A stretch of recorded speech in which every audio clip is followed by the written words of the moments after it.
সিলেট আলিয়া মাদ্রাসা মাঠে ধানের শীষের পক্ষে জনস্রোত। দলের প্রার্থীদের পক্ষে ভোট চেয়ে তারেক রহমান বললেন, যারা বিভিন্ন টিকিট বিক্রি করছেন তারা শিরক করছেন।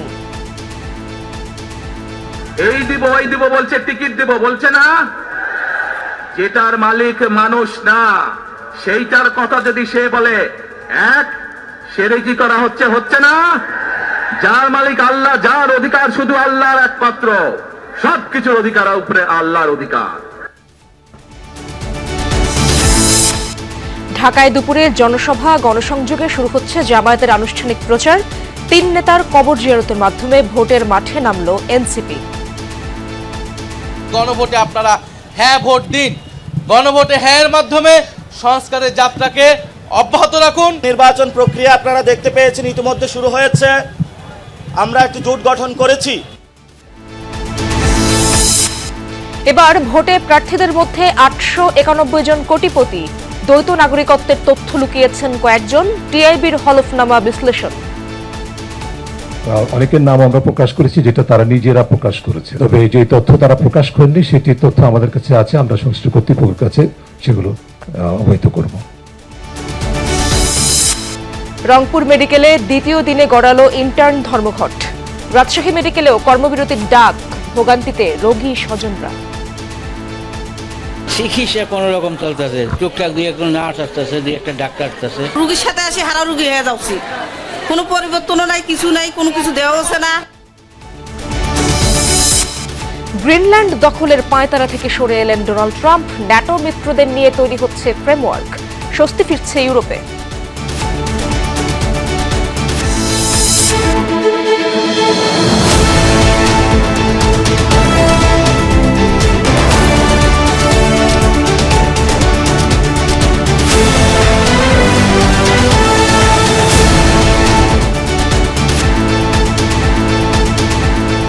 আমন্ত্রণ দুপুরে বাংলাদেশে। আপনাদের সঙ্গে আছি আমি ইশরাত জাহান।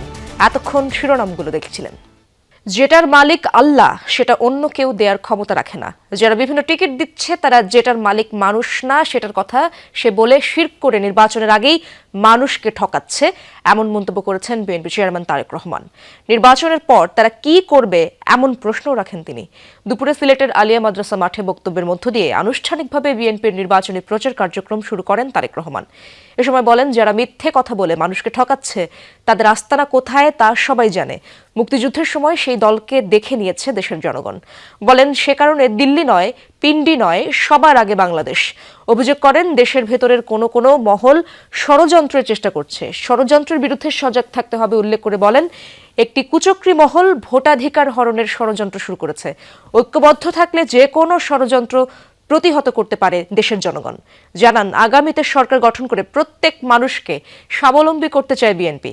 এ সময় ধানের শীষে ভোট দিতে দেশের মানুষকে আহ্বান জানান বিএনপি চেয়ারম্যান।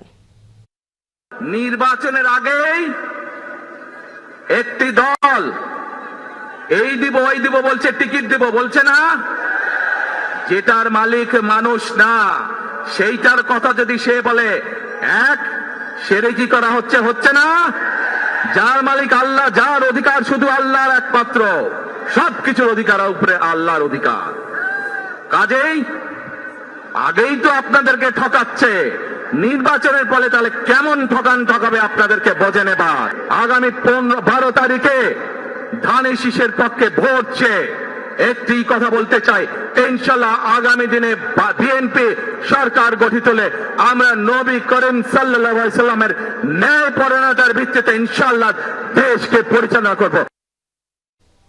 দর্শক, আজ 7 জেলায় বিএনপি চেয়ারম্যান তারেক রহমানের সমাবেশ করার কথা রয়েছে। সিলেটের আলিয়া মাদ্রাসা মাঠের সমাবেশ শেষে এবার মৌলভীবাজারের উদ্দেশ্যে রওনা করেছেন বিএনপি চেয়ারম্যান তারেক রহমান। তার গাড়ি বহরের সাথে রয়েছেন আমাদের বিশেষ প্রতিনিধি সাইফুদ্দিন রবিন। তার কাছে যেতে চাই। রবিন, জানাবেন তারেক রহমান এখন ঠিক কোথায় রয়েছেন? আপনি তো সেই গাড়ি বহরের সাথেই রয়েছেন, বিস্তারিত জানতে চাই। আজ সারাদিন কি কি কর্মসূচি রয়েছে তার? আজ সারাদিন পথসভায় সাধারণের কাছে তার দলের যে প্রতীক ধানের শীষ এবং বিএনপি মনোনীত অন্যান্য দলগুলোর যে প্রার্থীরা রয়েছেন তাদের পক্ষে ভোট চাইবেন তিনি।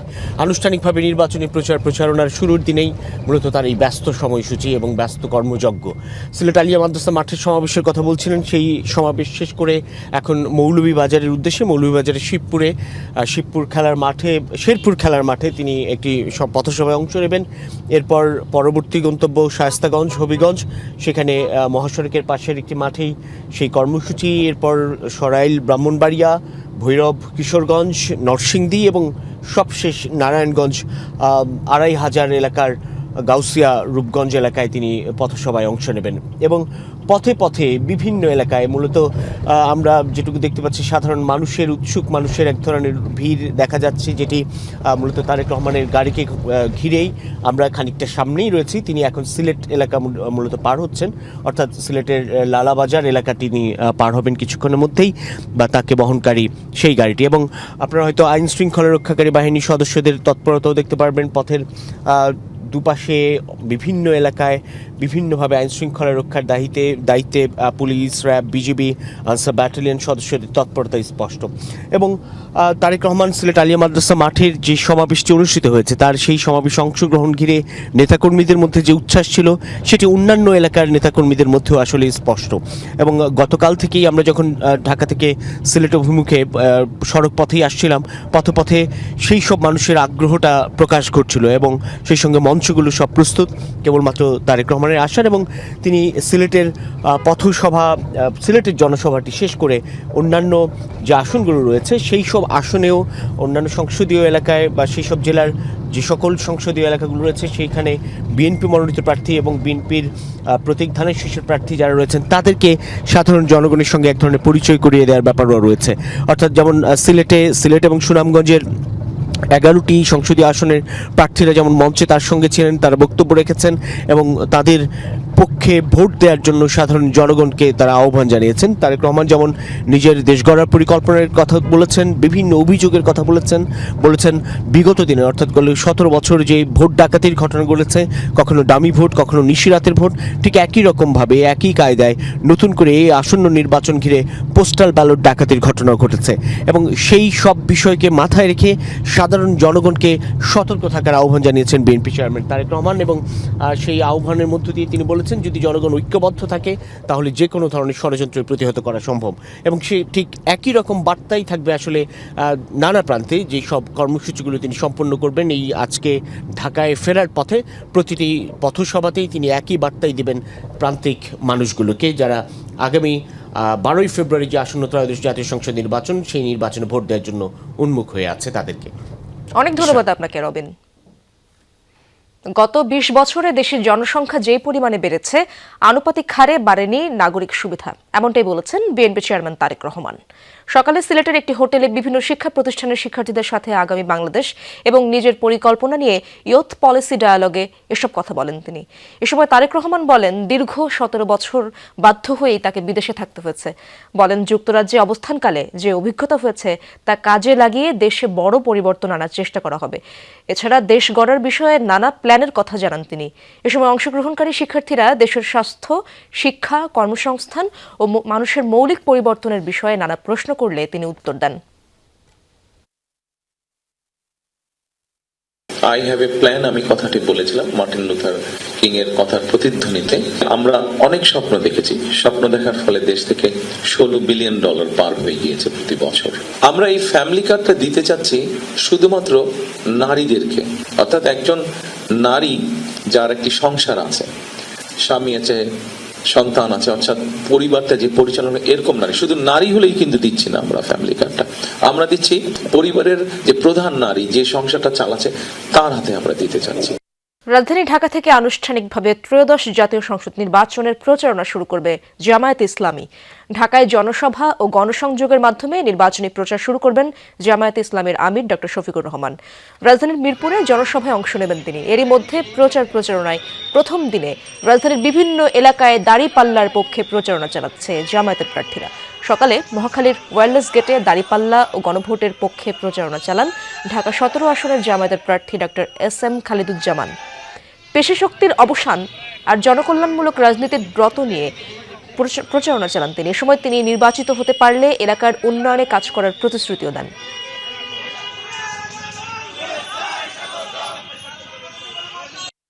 যে ইলেকশনটা হবে মাসল পাওয়ারের অবসান হবে, মানুষের মানব কল্যাণের প্রতিযোগিতা হবে। এই ব্রত নিয়ে আমরা এখন থেকে মাঠে নামছি।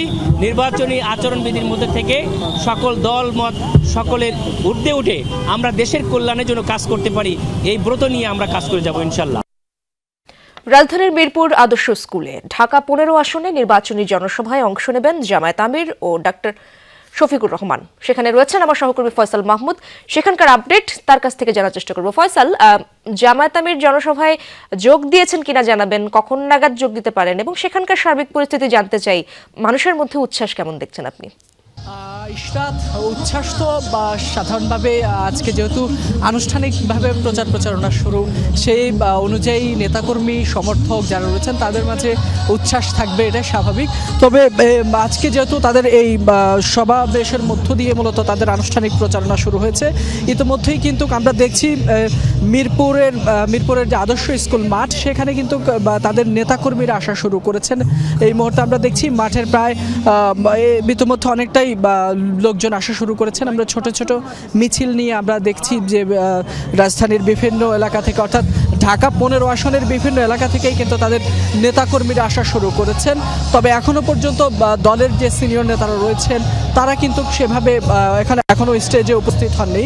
হয়তো আশা করা যাচ্ছে যে আর কিছুক্ষণ পরে বা ঘণ্টাখানেকের মধ্যেই জামায়াতের আমির ডাক্তার শফিকুর রহমান তিনি হয়তো আসন মঞ্চে উপস্থিত হবেন এবং তার যে নির্বাচন, তার এলাকার জন্য তার যে করণীয়, তার যে ইশতেহার বা আগামীর বাংলাদেশ নিয়ে জামায়াত ইসলামীর যে ভাবনা পরিকল্পনা কিংবা তাদের যে পলিসি, সেই সব বিষয়ে হয়তো তার আজকের এই জনসভার মধ্য দিয়ে তিনি তুলে ধরবেন।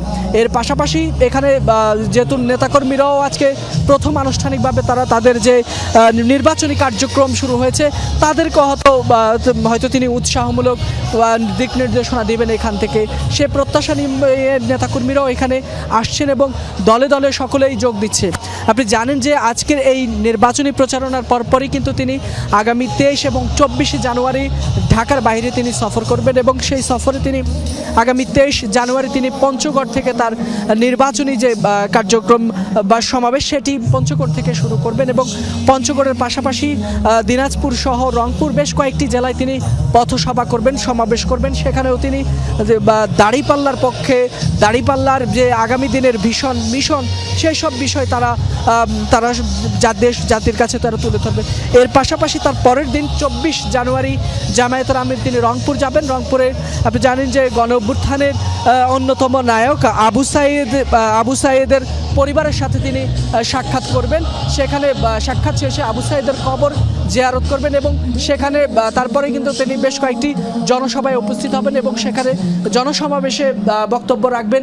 এর পাশাপাশি বেশ কয়েকটি জেলায় তিনি জনসভায়ও বা গণসংযোগেও তিনি অংশ নেবেন। তারপরে তিনি আবার ঢাকায় ফিরবেন এবং ঢাকায় ফিরে ঢাকার যে নির্বাচনী আসনগুলো রয়েছে সেখানে তিনি একে একে যাবেন এবং তাদের জামায়াত ইসলামের যে দেশবাসীর কাছে তাদের যে বার্তা, তাদের বেশ কিছু কর্মপরিকল্পনা তার রয়েছে, যেমনটা জানাচ্ছিলেন আপনি ফয়সাল। ধন্যবাদ আপনাকে।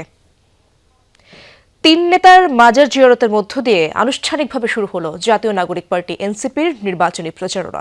সকালে এই প্রচার কার্যক্রম শুরু করেন দলের আহ্বায়ক এবং ঢাকা 11 আসনে এনসিপি মনোনীত প্রার্থী নাহিদ ইসলাম।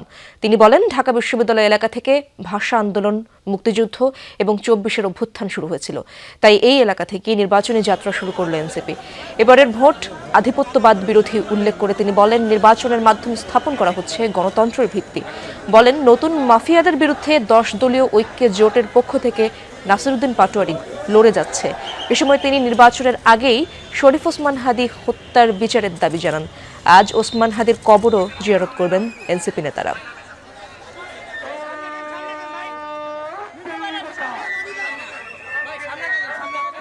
গণভোটে আপনারা হ্যাঁ ভোট দিন। গণভোটে হ্যাঁর মাধ্যমে সংস্কারের যাত্রাকে অব্যাহত রাখুন। শরীফ ওসমান হাদি ভাইকে যারা হত্যা করেছেন সেই হত্যাকারীদের বিচার আমাদের আজকের এই নির্বাচনী যাত্রার অন্যতম প্রধান দাবি, অন্যতম প্রধান এজেন্ডা।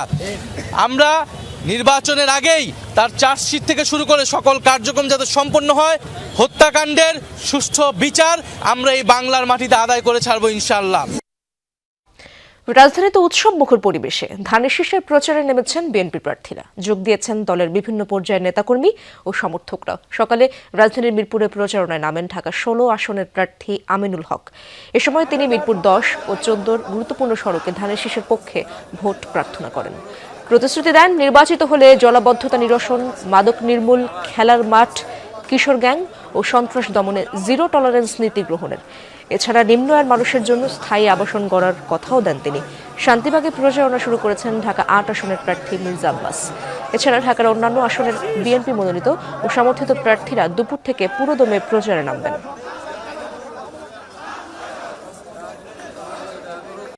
এই এলাকায় আবাসের জন্য যেটা সময় প্রয়োজন, সময় উপযোগী যেটা দরকার সেই কাজগুলো আমি করব। এবং সবচেয়ে বড় কথা হলো এলাকার মানুষকে সামাজিক, রাজনৈতিক স্বাচ্ছন্দ্য দেওয়ার চেষ্টা করব। আমি ইতিমধ্যে পরিকল্পনা করেছি এবং সেই পরিকল্পনাগুলো বাস্তবায়নের অপেক্ষায় রয়েছি। আমার এখানে আমরা মাদক, আমাদের কিশোর গ্যাং, এই বিষয়ে আমরা জিরো টলারেন্স নীতি নিয়ে আমরা কাজ করছি। ত্রয়োদশ জাতীয় সংসদ নির্বাচনে প্রার্থীদের আনুষ্ঠানিক প্রচার শুরু হয়েছে আজ থেকে। সকাল থেকেই বিভিন্ন আসনের প্রার্থীরা কর্মী সমর্থকদের নিয়ে নির্বাচনী এলাকায় গণসংযোগে নামেন। বাড়ি বাড়ি গিয়ে ভোটারদের সমর্থন চাইছেন তারা। এলাকার উন্নয়ন সহ নানা প্রতিশ্রুতি দিচ্ছেন প্রার্থীরা। অংশ নিচ্ছেন উঠান বৈঠক ও সভা সমাবেশে। ব্যানার, ফেস্টুন, মাইকিং এর মাধ্যমেও ভোটারদের দৃষ্টি আকর্ষণের চেষ্টা করছেন তারা। বিভিন্ন রাজনৈতিক দল এবং জোটের প্রার্থীদের পাশাপাশি ভোটের মাঠে সরব স্বতন্ত্র প্রার্থীরা। নিজেদের বিভিন্ন পরিকল্পনা তুলে ধরে ভোটারদের সমর্থন চাইছেন তারা। নির্বাচনী পরিবেশ শান্তিপূর্ণ রাখতে জোরদার করা হয়েছে আইন শৃঙ্খলা বাহিনীর তৎপরতা। আমাদের বাংলাদেশের মানুষ সকলের আনন্দ হচ্ছে, তারা তাদের মালিকানা ফিরে পেয়েছে। মালিকানা ফিরে পেয়েছে, প্রতিনিধি নির্বাচিত করবে। সারা বেতাগি ভাবনা পাথরে আমি মনে করি সারা বাংলাদেশের মানুষ এই ধানের শীষের মুখে ইনশাল্লাহ ধানের শীষের জোয়ার। শুধু বিল্ডিং বানানো না, এই উন্নয়ন হবে স্বাস্থ্য খাতের, স্বাস্থ্য সেবার উন্নয়ন, খেলাধুলার উন্নয়ন এবং শিক্ষার উন্নয়ন। আমরা চাই লেভেল প্লেইং ফিল্ডটা নিশ্চিত করতে হবে। আদার দেন নির্বাচনের ব্যাপারে কিন্তু আমরা ভিন্ন অবস্থান নিতে বাধ্য হব। পরিবেশটা যদি শেষ পর্যন্ত থাকে তাহলে উৎসবমুখর পরিবেশে সমস্ত ভোটাররা ভোট প্রদান করতে পারবে। ইনশাআল্লাহ দাঁড়িপাল্লা বিজয়ী হবে। জনগণ আমাদের বিপদে যেভাবে আমাদেরকে পাশে পেয়েছে, একইভাবে আজকের নির্বাচনেও আমরা জনগণকে পাশে পাবো বলে আমরা বিশ্বাস করি। যোগসাজশের মাধ্যমে ঋণ খেলাপিদের নাম কর্তনের সুযোগ করে দিয়েছে নির্বাচন কমিশন। এমন মন্তব্য করেছেন টিআইবির নির্বাহী পরিচালক ডক্টর ইফতেখারুজ্জামান। রাজধানী ধানমন্ডিতে হলফনামায় প্রার্থী পরিচিতি নিয়ে সংবাদ সম্মেলনে এই অভিযোগ করেন তিনি। বলেন, ব্যবসা ভিত্তিক রাজনীতির কাছে ইসি জিম্মি। অনেক প্রার্থী ঋণ খেলাপি হওয়া সত্ত্বেও সুযোগ দেয়ায় ইসি সাংবিধানিক দায়িত্ব পালন করেনি বলে অভিযোগ করেন। জানান, দ্বৈত নাগরিকত্ব নিয়ে তথ্য গোপনের তথ্য আছে টিআইবির হাতে। হলফনামায় অসামঞ্জস্যপূর্ণতা, ক্ষমতার অপব্যবহার, দুর্নীতি কিনা তা খতিয়ে দেখা উচিত ইসির। কমিশন, রাজস্ব বিভাগ দুদক দায়িত্ব পালনে ব্যর্থ হওয়ায় হলফনামায় সঠিক তথ্য উঠে আসছে না। ত্রয়োদশ সংসদ নির্বাচনে মোট প্রার্থীর 25% দায় বা ঋণগ্রস্ত, মামলার হার প্রায় 22%। যে প্রক্রিয়ার মাধ্যমে রাজনীতিতে ব্যবসার অনুপ্রবেশ, সেই প্রক্রিয়াটা হচ্ছে প্রশ্নবিদ্ধ। একসাথে একাকার হওয়ার কারণে সুস্থ রাজনীতি কিন্তু এক ধরনের জিম্মি দশার দিকে যাচ্ছে। ক্রমাগতভাবে সুস্থ রাজনীতি, রাজনৈতিক স্পেস বা রাজনৈতিক অঙ্গন থেকে কোন ঠাসা হচ্ছে, অসুস্থ রাজনীতির ধারক বাহক তুলনামূলকভাবে স্পেসটা বা অঙ্গনটা, রাজনীতির অঙ্গনটা দখল করে নিচ্ছে। বহিরাগতদের হামলার প্রতিবাদে রংপুর মেডিকেল কলেজ হাসপাতালে দ্বিতীয় দিনের মতো ধর্মঘটে ইন্টার্ন চিকিৎসকরা। এতে ভোগান্তি পোহাতে হচ্ছে রোগী ও তাদের স্বজনদের। তবে জরুরি বিভাগে নিয়মিত সেবা চালু রয়েছে। মঙ্গলবার রাতে হাসপাতালে অপারেশন করাকে কেন্দ্র করে বাকবিতণ্ডা জড়ায় রোগীর স্বজনরা। এক পর্যায়ে তাদের কাছে হেনস্থার শিকার হন 2 ইন্টার্ন চিকিৎসক। এই ঘটনায় জড়িতদের বিচারের দাবিতে বুধবার থেকে অনির্দিষ্টকালের জন্য ধর্মঘট শুরু করেন ইন্টার্নরা।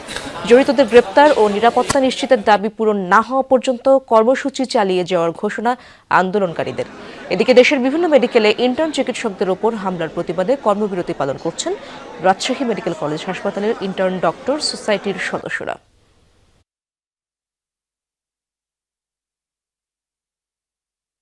চিকিৎসা কোনো রকম চলতেছে, টুকটাক দুই একজন নার্স আসতেছে, দুই একটা ডাক্তার আসতেছে, সর্বোপরি চিকিৎসা আমরা পাচ্ছি না। রুগীর সাথে আসি হারা রুগী হয়ে যাচ্ছি, কোনো পরিবর্তনও নাই, কিছু নাই, কোনো কিছু দেওয়া হচ্ছে না। ডাক্তারদের এরকম নিরাপত্তাহীনতায় পড়তে হয়, এটার জন্য আমরা আজকে স্ট্রাইকে আসছি। পুলিশের ঊর্ধ্বতন কর্তৃপক্ষের সাথে যোগাযোগ করেছি যাতে অতি দ্রুত তারা ব্যবস্থা নেন এবং আমাদের আশ্বস্ত করেছেন যে তারা এই ব্যবস্থা নিচ্ছেন, এবং আমি আশা করব যে দ্রুত ব্যবস্থা নেওয়ার পরিপ্রেক্ষিতে ইন্টার্ন ডক্টররা দ্রুত কাজে ফিরে আসবে।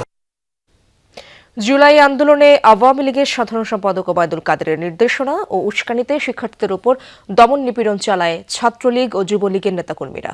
এমন অভিযোগে ওবায়দুল কাদের, বাহাউদ্দিন নাসিম, ছাত্রলীগের সভাপতি, সাধারণ সম্পাদক ও যুবলীগের সভাপতি, সাধারণ সম্পাদক সহ 7 জনের বিরুদ্ধে অভিযোগ গঠন করে বিচার শুরু করেছেন ট্রাইব্যুনাল। একই সাথে সাক্ষ্য গ্রহণের জন্য 17 ফেব্রুয়ারি ধার্য করেন আদালত। ওবায়দুল কাদের সহ এই মামলার সব আসামি পলাতক রয়েছেন। এদিন 2016 সালে কল্যাণপুরের জাহাজবাড়িতে জঙ্গি অভিযানের নামে 9 যুবককে হত্যা মামলায় সাবেক আইজিপি শহীদুল হক, তৎকালীন ডিএমপি কমিশনার আসাদুজ্জামান মিয়া সহ আসামিদের বিরুদ্ধে তদন্ত প্রতিবেদন হাতে পেয়েছে প্রসিকিউশন। যাচাই বাছাই শেষে আগামী 2 ফেব্রুয়ারির অভিযোগ দাখিলের আদেশ দেন আদালত। 7 জনই পলাতক আছেন, অতএব পলাতক থাকায় তাদেরকে অভিযোগ পাঠ করে শোনানো যায়নি, অতএব ওনারা দোষী কিংবা নির্দোষ এটা বলারও অপেক্ষা রাখে না, বলাই বাহুল্য।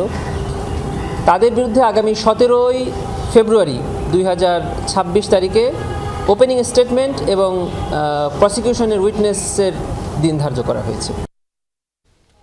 তুচ্ছ ঘটনাকে কেন্দ্র করে আবারও সংঘাতে জড়ালো ঢাকা ও আইডিয়াল কলেজের শিক্ষার্থীরা।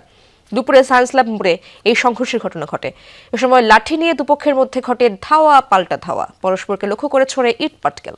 পরিস্থিতি নিয়ন্ত্রণে আনতে লাঠিচার্জ করে পুলিশ, নিক্ষেপ করা হয় টিয়ার শেল। প্রত্যক্ষদর্শীরা জানান, 2 কলেজের শিক্ষার্থীদের মধ্যে প্রথমে বাকবিতণ্ডা শুরু হলেও তা গড়ায় সংঘর্ষে। এতে এলাকায় উত্তেজনা ছড়িয়ে পড়ে এবং সড়কে যান চলাচল স্বাভাবিকভাবে বন্ধ হয়ে যায়। কেউ আহত হয়েছেন কিনা তাৎক্ষণিকভাবে তা নিশ্চিত হওয়া যায়নি। ঢাকা কলেজের শিক্ষার্থীদের বক্তব্য, ব্যক্তিগত বিষয়গুলোকে সংঘর্ষের মাধ্যমে প্রাতিষ্ঠানিক রূপ দেওয়া হচ্ছে। জড়িতদের দ্রুত বিচারের আওতায় আনার দাবি তোলেন তারা। এখানে মারামারিটা হলো ইন্টারেট, আর আমি হলাম অনার্সের। আমাদের ওইখানে মঞ্চ আছে, ওই অধ্যাদেশ মঞ্চ, আমরা ওইখানেই ছিলাম। এদিক থেকে টিয়ার শেলের বাতাস ওইদিকে যাইতেছিল। তো আমরা আইসা শুনি যে আইডিয়াল আর হলো আমাদের ঢাকা কলেজের ইন্টার মারামারি লাগছে। আগে ঢাকা কলেজের পোলাপানরা মারছে, ফুটাই দিছে, ওরা ওটার প্রতিশোধ নিতেই আসছে। 7 দিনের মধ্যে বাণিজ্য মন্ত্রণালয়ের সুপারিশ বাস্তবায়ন না হলে 1 ফেব্রুয়ারি থেকে সব স্পিনিং মিল বন্ধের ঘোষণা বিটিএম এর। এ নিয়ে সংবাদ সম্মেলন চলছে কারণ বাজারে, আমরা সরাসরি যাব সেখানে। আপনি ধরতে পারেন এই 10 থেকে 30 কাউন্টের মধ্যেই। আমি আপনাকে পার্সেন্টেজের হিসাবটা দিলাম আর কি, কেজিতে না। আর কোনো কিছু আছে বলবেন? আসসালামু আলাইকুম, আমি আজকে বৃহস্পতিবার নরসিংদী থেকে আসছি। আমি উত্তরায় আজকে যে স্যার প্রেসিডেন্ট স্যার বারবার অনেকবার 2 বছর ধরে করতেছে। আমি একটা সরকারের কাছে প্রশ্ন রাখতে চাই সাংবাদিক ভাইদের সামনে। এটা কিন্তু একটা মার্কেটিং এর পার্ট। আজকে ইন্ডিয়া আমাদের কাছে কম দামে সুতা দিচ্ছে এবং এটা আস্তে আস্তে যদি আমি একটা দোকানদার যদি লসে ফেলায় দেই, একটা পর্যায়ে দেখা যায় তার বেনিফিট 40 বছরের বেনিফিট পর 2 বছর বেঁচে আলটিমেটলি ভাবে দেশ অনেক ক্ষতিগ্রস্ত হবে। আজকে আমরা চাই গার্মেন্টস বাঁচক, আমাদের টেক্সটাইল বাঁচক। একে আমরা সবাই আমাদের সবার দরকার। এখানে যে অনেক বৃহৎ একটা আপনার জনগোষ্ঠী কাজ করে, এতে করে তো আমরা অনেক লসের মধ্যে পর্যন্ত সরকার তো এটা সরকার মার্কেটিং করা উচিত। আমি মনে করি সাবজেক্ট অবজেক্ট ফাইন্যান্স তারপর রেগুলেশন গভর্নমেন্ট দিতে হবে।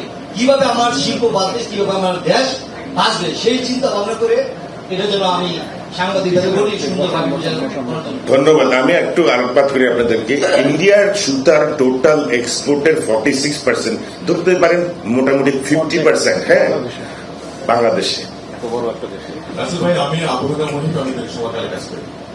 আমরা তো সমস্যাগুলো যেগুলো আপনি বলেছেন এগুলো আগে থেকে আমরা কিছুটা অবগত আছি। আমরা শুধুমাত্র যদি সমাজের কথা ভাবার সুযোগ আছে কিনা। এলডিসি গ্র্যাজুয়েশনের চ্যালেঞ্জ মোকাবেলায় দেশের আমদানি নীতিতে আসছে আমূল পরিবর্তন। আমদানি নীতির খসড়ায় এলসি খোলার দীর্ঘসূত্রতা কমিয়ে সেলস কন্ট্রাক্টের মাধ্যমে যে কোনো অঙ্কের পণ্য আমদানির সুযোগ রাখা হচ্ছে। নতুন এই নীতিতে 5 বছরের বেশি পুরনো গাড়ি আমদানির দুয়ার খোলার প্রস্তাবও থাকছে। তবে বর্জ্য ও পুরনো ইলেকট্রনিক্স সামগ্রী আমদানিতে রয়েছে কঠোর নিষেধাজ্ঞা। এলডিসি থেকে উত্তরণ হলে আন্তর্জাতিক বাণিজ্যের বাস্তবতার সাথে মিল রেখে পরিকল্পনা সাজাতে হবে বাংলাদেশের। কেননা পণ্য লেনদেনে অনেক সুযোগ সুবিধাই তখন আর মিলবে না। এ কারণে দেশের আমদানি নীতিতে বড় পরিবর্তনের প্রস্তাব দিয়েছে বাণিজ্য মন্ত্রণালয়। প্রস্তাবিত নীতিতে এলসি বা ঋণপত্রের দীর্ঘসূত্রতা ছাড়াই করা যাবে যে কোনো অঙ্কের আমদানি। বর্তমানে এলসি ছাড়া $5 লাখ পর্যন্ত বাণিজ্যিক আমদানি করা যায়। সেখানে নতুন আমদানি নীতি 2025-28 খসড়ায় সেলস কন্ট্রাক্ট বা বিক্রয় চুক্তির বিপরীতে পণ্য আমদানির দুয়ার অবারিত করার প্রস্তাব করা হয়েছে। এই নীতির বড় চমক 5 বছরেরও বেশি পুরনো গাড়ি আমদানির সুযোগ। আমদানিকারকদের মতে পাকিস্তান বা যুক্তরাজ্যের মতো এই শিথিলতা সাধারণ মানুষের গাড়ি কেনার স্বপ্ন পূরণ করবে। এছাড়া 3 বছরেরও বেশি পুরনো ও 165 সিসির বেশি শক্তিশালী মোটরসাইকেল আনার পথও খুলছে। আমরা কিন্তু অনেকদিন থেকে চাচ্ছি যে গাড়ির বয়স সীমা একটু বাড়ুক, বিকজ অফ সেক্ষেত্রে দুইটা জিনিস হয়।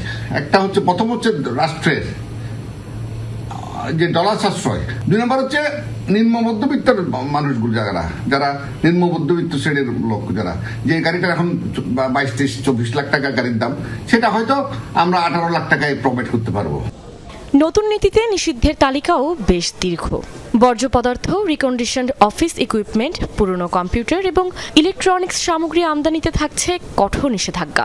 গ্যাস সিলিন্ডার আমদানিতে আলাদা এইচএস কোড নির্ধারণ, পুরনো ব্যাটারি আমদানির সুযোগের পাশাপাশি পাম অয়েল আমদানিতে বিএসটিআই সনদের বাধ্যবাধকতাও তুলে দেওয়ার প্রস্তাব করা হয়েছে।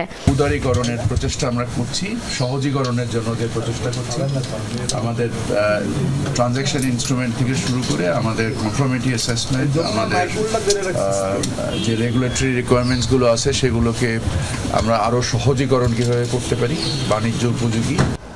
বিদ্যমান 2021-24 মেয়াদের আইপিওর মেয়াদ শেষ হওয়ায় ব্যবসায়ীরা নতুন এই আদেশের দিকে তাকিয়ে আছে। তাদের অভিযোগ, এসব নীতি তৈরির আগে ব্যবসায়ী সংগঠনের নেতাদের পরামর্শ নেওয়া হলেও তা বাস্তবে রূপ পায় না।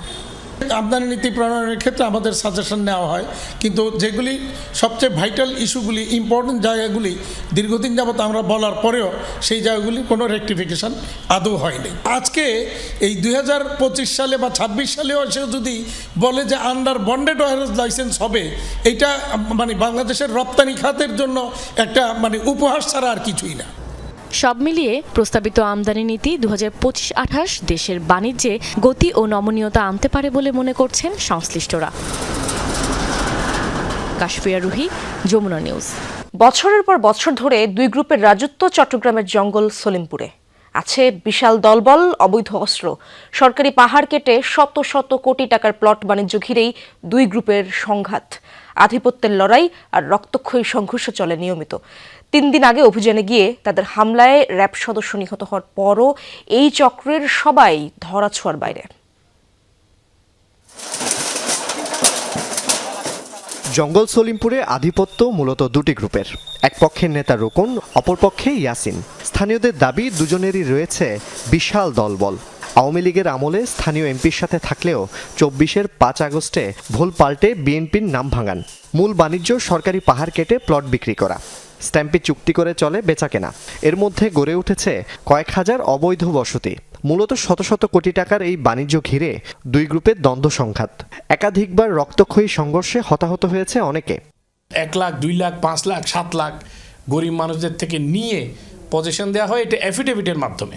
এখানে বেআইনি অস্ত্রের কারখানা পর্যন্ত সন্ধান পাওয়া গেছে। সেদিন যে র্যাবকে গুলি করলো তারা, এই অস্ত্রগুলো এখনও উদ্ধার হয়নি। এটা তো নির্বাচনের উপরও প্রভাব ফেলবে। গেল সোমবারের ঘটনাও এই 2 গ্রুপকে ঘিরে। ইয়াসিন গ্রুপ জঙ্গল সলিমপুরে বিএনপির কার্যালয় উদ্বোধনের ঘোষণা দিলে দলবল সহ ঠেকাতে যায় রোকন গ্রুপ। সেখানে চিহ্নিত সন্ত্রাসীরা থাকবে এমন খবর পেয়ে ঘটনাস্থলে গেলে সাদা পোশাকধারী র্যাব সদস্যরাও হামলার শিকার হয়। সশস্ত্র সন্ত্রাসীদের আস্তানা খ্যাত ভয়ঙ্কর জঙ্গল সলিমপুরে মাত্র 2টি মাইক্রোবাস নিয়ে অল্প সংখ্যক র্যাব সদস্যদের অভিযান নিয়েও প্রশ্ন উঠেছে। আমাদের জনবল একেবারে কম ছিল না, প্রায় 50 জনের উপরে সদস্য ছিল এবং আমাদের যে পরিকল্পনা ছিল তাতে আমরা ওইখানে অপারেশন সফলভাবে সম্পন্ন করা যাবে এই ধরনের একটা ধারণার বশবর্তী হয়ে আমরা অভিযানটা পরিচালনা করি। এখন আমরা একটা তদন্ত পর্ষদ গঠন করা হয়েছে, তারা অনুসন্ধান করে দেখবে যে আমাদের যে অভিযানে কোনো ভুল ত্রুটি ছিল কিনা। র্যাব সদস্য নিহতের 3 দিন পরও হামলাকারীদের কাউকে ধরা যায়নি, হয়নি কোনো বিশেষ অভিযানও। এর আগে র্যাব, পুলিশ, সংবাদকর্মী ও প্রশাসনের উপর হামলার ঘটনায়ও দেখা গেছে একই ধরনের নির্বিকার ভূমিকা। অভিযান করার ক্ষেত্রে মূলত বিপুল পরিমাণ ফোর্স নিয়ে অভিযান করাটা বাঞ্ছনীয়। তো সেক্ষেত্রে যে ঘটনাগুলো ঘটেছে সেক্ষেত্রে আমরা যদি দেখি সেখানে অল্প সংখ্যক জনবল এই অভিযানগুলোতে গিয়েছিল। সোমবার বিকেলে জঙ্গল সলিমপুরে অভিযানে গিয়ে সশস্ত্র দুর্বৃত্তের হামলায় র্যাব 7-এর উপসহকারী পরিচালক মোতালেব হোসেন ভূঁইয়া নিহত এবং 3 সদস্য গুরুতর আহত হন। জুবাইদ ইবনে শাহাদাত, যমুনা নিউজ, চট্টগ্রাম। রাঙামাটি থেকে অন্যান্য জেলায় পাহাড়িকা পরিবহন সহ অন্যান্য বাস চলাচল অনির্দিষ্টকালের জন্য বন্ধ ঘোষণা করেছে মোটর মালিক সমিতি। সৌদিয়া পরিবহনের সাথে দ্বন্দ্বের জেরে সকাল থেকে রাঙামাটি, বান্দরবান ও খাগড়াছড়ির বিভিন্ন সড়কে বাস চলাচল বন্ধ করা হয়। এতে ভোগান্তিতে পড়েছেন যাত্রী সাধারণ সহ স্কুল ও কলেজগামী শিক্ষার্থীরাও। মোটর মালিক সমিতি জানায়, অনুমোদনহীনভাবে রাঙামাটি ঢাকা রুটে সৌদিয়া পরিবহনের বাস চলাচল শুরু করেছে, তাই এই বাস বন্ধের দাবি জানান তারা।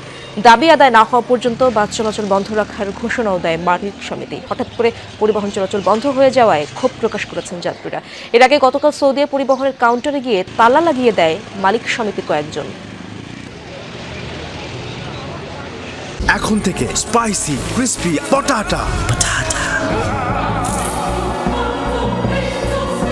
প্রাণ পটাটা, একটি স্বনির্ভর বিস্কুট। ভালো বেতনের চাকরির আশায় দেশ ছেড়েছিলেন ঝিনাইদহের যুবক জুয়েল মিয়া।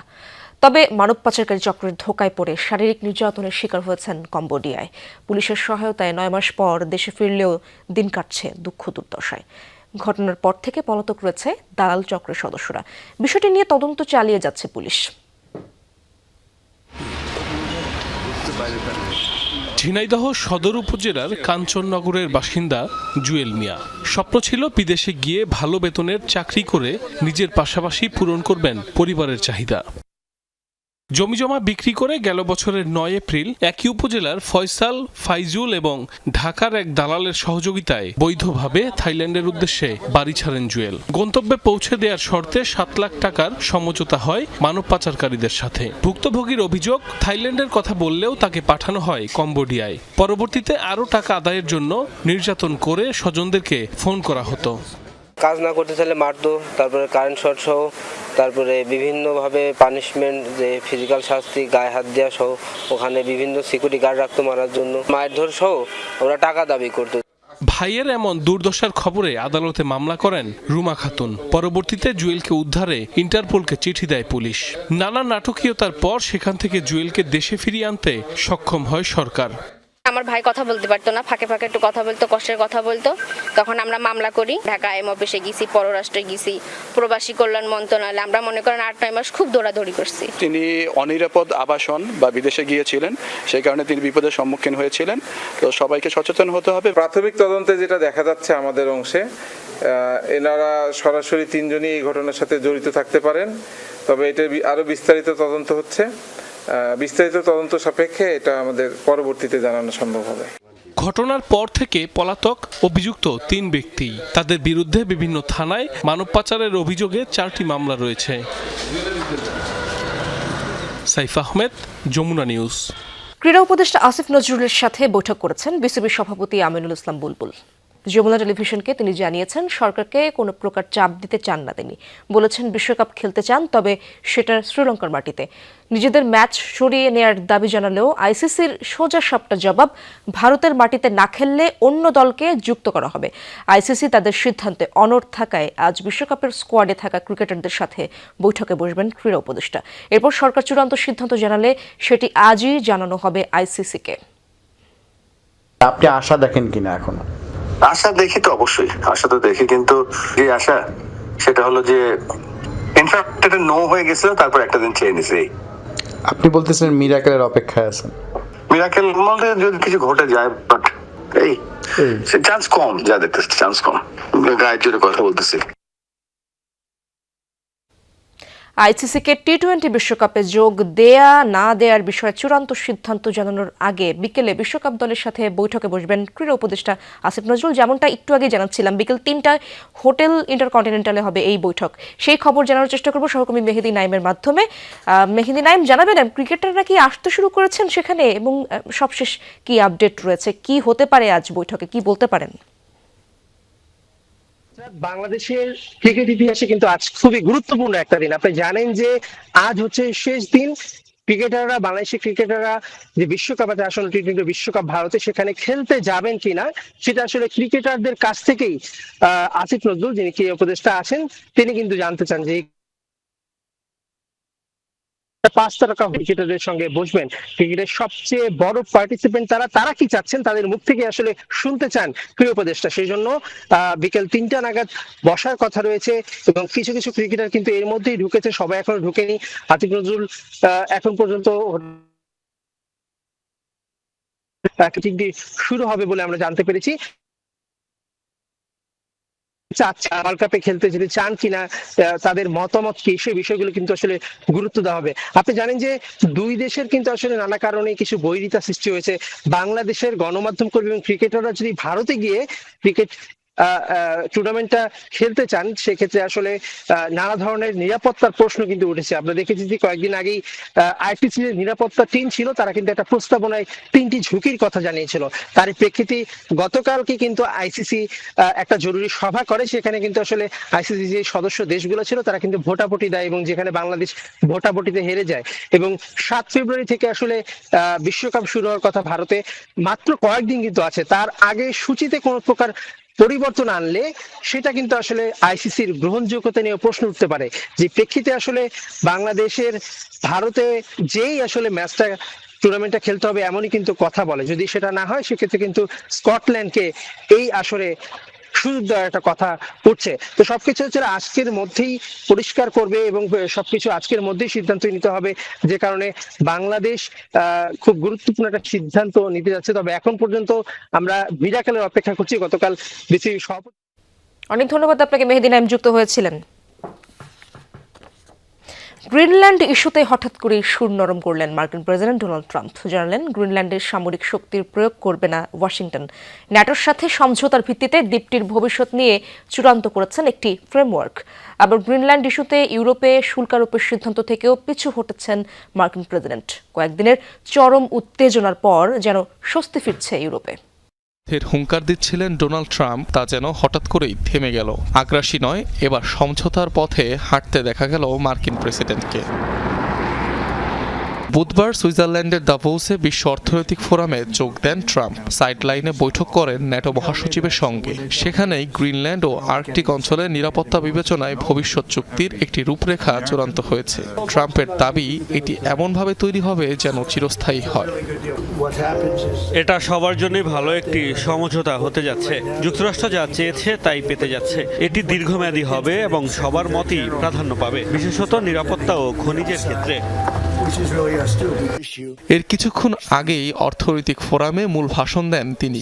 গ্রিনল্যান্ড ইস্যুতে সুর নরম করে জানান, দ্বীপের নিয়ন্ত্রণ নিতে কোনো সামরিক বল প্রয়োগ করবে না যুক্তরাষ্ট্র। আমরা কখনো কিছু চাইনি এবং কিছু পাইওনি। সম্ভবত জোর না খাটালে কিছুই পাবো না, আর সেখানে আমাদের কেউ হারাতেও পারবে না। কিন্তু আমি তা করব না। সবাই এখন বলবে এটা ভালো, কেননা তারা ভেবেছিল আমি বল প্রয়োগ করব, কিন্তু তা করছি না। গ্রিনল্যান্ড ইস্যুতে বিরোধিতার জেরে 1 ফেব্রুয়ারি থেকে ইউরোপের 8 দেশের উপর 10% অতিরিক্ত শুল্কারোপের কথা ছিল যুক্তরাষ্ট্রের। ট্রুথ সোশ্যালে দেয়া ঘোষণায় সেটিও স্থগিত করেন মার্কিন প্রেসিডেন্ট ডোনাল্ড ট্রাম্প। গ্রিনল্যান্ড দখলের একের পর এক হুমকি ঘিরে কয়েক সপ্তাহ ধরেই ব্যাপক টানাপোড়েন চলছিল যুক্তরাষ্ট্র ইউরোপ সম্পর্কে। তবে মার্কিন প্রেসিডেন্টের নরম সুরে ন্যাটো মিত্রদের সাথে উত্তেজনা কমবে বলেই প্রত্যাশা করা হচ্ছে। অনিক রহমান, যমুনা নিউজ। ভেনেজুয়েলা অভিযানে রহস্যময় অস্ত্র ব্যবহার করেছে যুক্তরাষ্ট্র। এতদিন বিভিন্ন গণমাধ্যমে প্রকাশ পেলেও এবার খোদ ডোনাল্ড ট্রাম্পই সনিক ওয়েপন ব্যবহারের কথা স্বীকার করেছেন। যদিও এসব অস্ত্রের বিস্তারিত তথ্য দিতে অস্বীকৃতি জানিয়েছেন তিনি। অস্ত্র বিশেষজ্ঞদের মতে সনিক ওয়েপন মূলত তীব্র শব্দ তরঙ্গ ব্যবহারের মাধ্যমে প্রতিপক্ষকে শারীরিকভাবে অক্ষম করে দিতে সক্ষম। রীতিমতো বিনা বাধায় ভেনেজুয়েলায় অভিযান চালিয়ে বেডরুম থেকে প্রেসিডেন্ট নিকোলাস মাদুরো ও তার স্ত্রীকে তুলে নিয়ে আসে যুক্তরাষ্ট্র। এক রাতে সেই তাণ্ডবে প্রাণ গেছে শতাধিক মানুষের।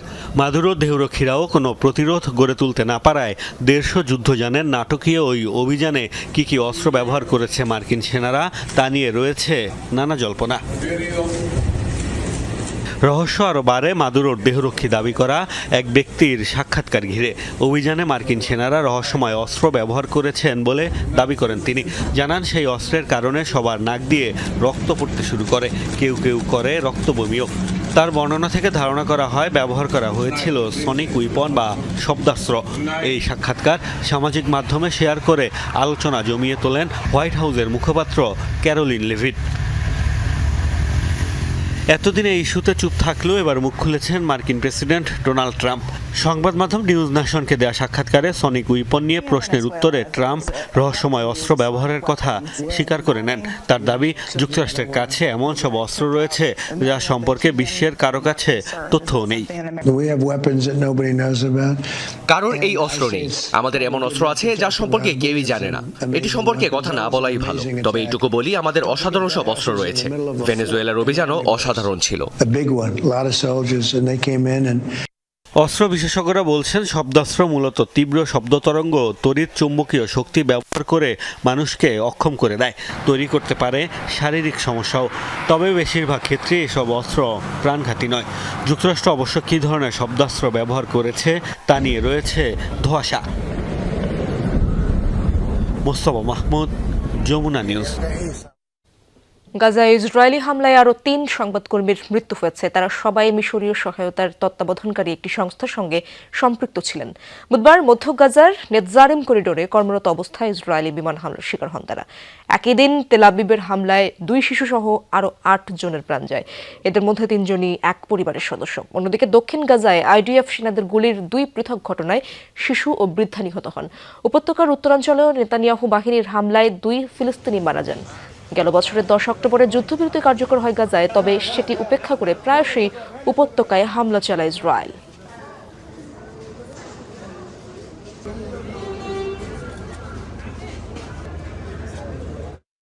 দর্শক, এই ছিল দুপুরে বাংলাদেশের আপডেটগুলো। এতক্ষণ যারা সঙ্গে ছিলেন সবাইকে ধন্যবাদ।